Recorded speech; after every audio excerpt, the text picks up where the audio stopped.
میرے بچوں السلام علیکم۔ آج ہمارا موضوع ہے گیہوں کا دانہ۔ کل جو ہمارا موضوع تھا اس کا پہلا حصہ ہم نے پڑھا، یعنی گیہوں کا دانہ، اس کا پہلا حصہ ہم نے پڑھا تھا۔ تو آج اسی سے آگے دوسرا حصہ ہم پڑھیں گے۔ آپ پیج نمبر 43 یعنی 43 نکالیں اور کتاب کو دیکھیں۔ راجا نے کہا، معلوم کرنا چاہیے کہ اتنا بڑا گیہوں کہاں پیدا ہوتا ہے، کسی بوڑھے کسان کو دربار میں حاضر کرو۔ سپاہیوں نے ایک بوڑھے کسان کو دربار میں حاضر کیا۔ وہ 2 لاٹھیوں کے سہارے چلتا تھا، اس کے بال سفید تھے، اس کے منہ میں ایک دانت بھی نہ تھا اور اس کو بہت کم سنائی دیتا تھا۔ راجا نے گیہوں کا دانہ اس کے ہاتھ میں رکھا۔ بوڑھے نے اسے الٹ پلٹ کر دیکھا اور انگلی سے چھو کر اندازہ لگایا کہ یہ کیا چیز ہے۔ تھوڑی دیر تو وہ چپ رہا، پھر بولا، سرکار، میں نے کبھی ایسا گیہوں نہ بویا ہے اور نہ دیکھا ہے، لیکن میرے والد شاید اس گیہوں کے بارے میں کچھ بتا سکے۔ اس پر راجا نے حکم دیا کہ اس کسان کے باپ کو دربار میں حاضر کیا جائے۔ یہ کسان بہت ہی بوڑھا تھا، وہ ایک لاٹھی کے سہارے چلتا تھا، اس کی ایک آنکھ بھی کام کرتی تھی۔ راجا نے گیہوں کا دانہ اس کے ہاتھ پر رکھا اور پوچھا، بڑے میاں، کیا آپ نے اتنا بڑا گیہوں دیکھا ہے؟ یہ بوڑھا کسان بھی کچھ بہرا تھا لیکن اپنے لڑکے جیسا نہ تھا۔ اس نے کہا، سرکار، میں نے آج تک کبھی اتنا بڑا گیہوں نہ بویا ہے، نہ دیکھا ہے اور کبھی مول بھی نہیں لیا، کیونکہ ہمارے زمانے میں مول لینے کا رواج ہی نہ تھا۔ ہم اپنے کھیتوں میں اتنا اگاتے تھے کہ مول لینے کا سوال ہی پیدا نہ ہوتا تھا۔ ان دنوں روپیہ پیسہ بھی نہ تھا، ہمارا گیہوں آج کے گیہوں سے بڑا نہ تھا۔ میں نے اپنے والد کی زبانی اتنے بڑے گیہوں کا ذکر تو سنا ہے، ان کے زمانے میں ایسا گیہوں ہوتا تھا، آپ ان سے دریافت کر لیں۔ اب بوڑھے کسان کو بھی حاضر کیا گیا۔ وہ دربار میں جوانوں کی طرح بغیر کسی سہارے کے چلتا ہوا آیا۔ اس کے ہاتھ پاؤں مضبوط تھے، اس کی آنکھوں میں چمک تھی اور وہ بہرا بھی نہ تھا۔ راجا نے گیہوں کا دانہ اس کے ہاتھ میں لیا۔ اس نے جیسے ہی اس گیہوں کو ہاتھ میں لیا تو مارے خوشی کے اچھل پڑا اور بولا، یہ تو میرے زمانے کا گیہوں ہے۔ راجا نے پوچھا، بڑے دادا، کیا آپ بتا سکتے ہیں کہ ایسا گیہوں کب اور کہاں پیدا ہوتا تھا؟ کسان بولا، مہاراج، میرے زمانے میں ایسا گیہوں ہر جگہ ملتا تھا اور بویا جاتا تھا۔ میں نے اپنی جوانی میں ایسا گیہوں بویا بھی ہے اور کھایا بھی ہے۔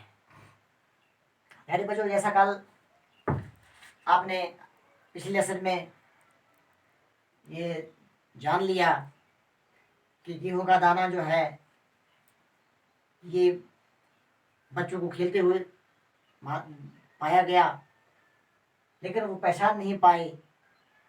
تو پھر بادشاہ کے دربار میں جب یہ دانہ پہنچتا ہے تو بادشاہ نے درباریوں کو اکٹھا کر کے اس کے متعلق پوچھا، تو درباریوں نے یہ پہچان لیا کہ یہ انڈا نہیں ہے بلکہ گیہوں کا دانہ۔ اب سوال پیدا ہوتا ہے کہ گیہوں کا دانہ کب اور کس زمانے میں پیدا ہوتا تھا؟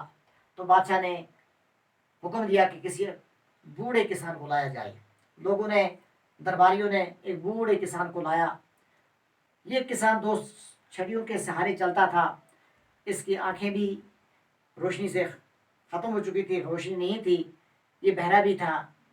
بادشاہ نے یہ گندوں کا دانہ اس کے ہاتھ میں رکھا، اس نے پلٹ کر دیکھا اور کہا کہ سرکار، ایسا دانہ نہ میں نے دیکھا ہے اور نہ ہی میں نے اس کے متعلق کچھ سنا ہے۔ ہاں، میرے باپ کو بلاؤ، ہو سکتا ہے وہ جانتا ہو۔ بادشاہ کے حکم کے مطابق اس کے باپ کو بلایا گیا۔ یہ ایک چھڑی کے سہارے چلتا تھا، ایک آنکھ میں تھوڑی روشنی بھی تھی، اتنا زیادہ بہرا بھی نہیں تھا۔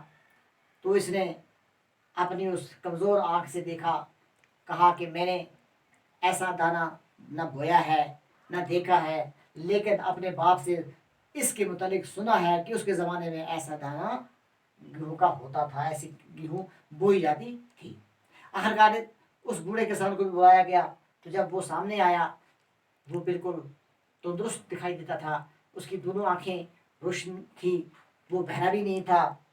تو جو ہی اس نے اس گندوں کے دانے کو دیکھا، خوشی کے مارے وہ اچھلنے لگا، کہا، سرکار، یہ دانہ تو میرے زمانے میں بویا بھی جاتا تھا، ہم نے اس کو بویا بھی ہے، ہم نے اس کو کھایا بھی ہے، لیکن اس وقت یہ بیچا نہیں جاتا تھا، نہ خریدا جاتا تھا، کیونکہ خریدنے اور بیچنے کا رواج اس وقت نہیں تھا، ہر ایک کے گھر میں ہوتا تھا۔ ہاں اگر کسی کو دینا ہوتا تھا تو وہ گندم کے بدلے گندم دیتے تھے، چاول کے بدلے چاول، یعنی نقد پیسے ہوتے نہیں تھے۔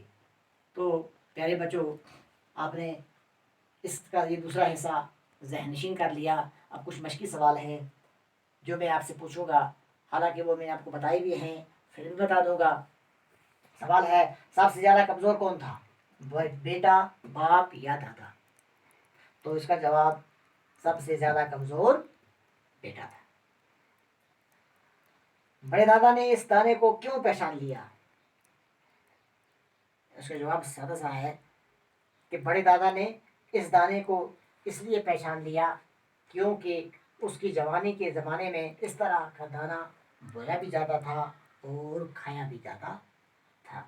تو پیارے بچوں، آپ کے ذہن میں یہ بات آ گئی کہ یہ گندم کا دانہ کس زمانے میں، پہلے زمانے میں کتنا موٹا ہوتا تھا اور اس کے بعد اس کی حالت کیسے بدل گئی۔